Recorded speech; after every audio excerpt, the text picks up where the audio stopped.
Саламатсыздар ма балалар? 94-ші сабағымызды бастаймыз. Зат есімнің жекеше және көпше түрі. 41-ші жаттығу. Суреттерге қара. Суреттердің астындағы сөздерді салыстырып, содан өзің қорытынды жасап көр. Жасаған қорытындыңды төмендегі мәліметпен салыстыр дейді.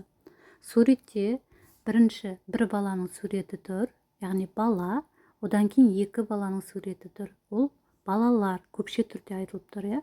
Лар деген жалғау жалғанып тұр. Лар деген жалғау жалғанғаннан кейін ол көпше түрде болып кетеді. Балалар. Дәл сол сияқты асық, бір асыққа асық дейміз, бірнеше асыққа асықтар дейміз. Зат есімнің жекеше, көпше түрі болады. Кім, не сұрақтарына жауап беретін сөздерді зат есімнің жекеше түрі деп атайды.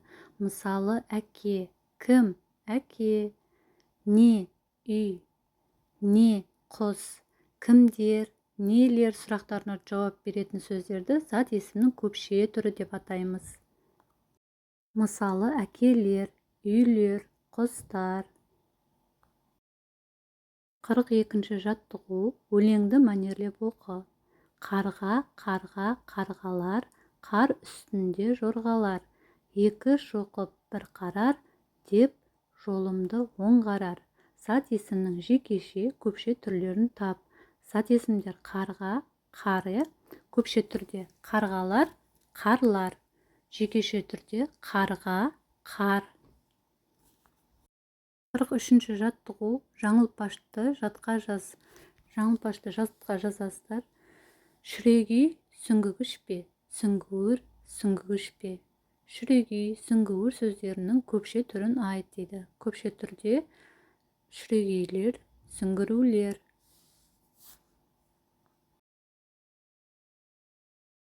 44-ші жаттығу. Жасырылған құс атауларын тап. Оларды жекеше, көпше түрде жаз. Бізге жасырылған құс атаулары тоқылдақ, торғай, шымшық, қарға. Бұлар жекеше түрде. Енді көпше түрде жазатын болсақ, тар, тер, лар, лерлерді қосамыз.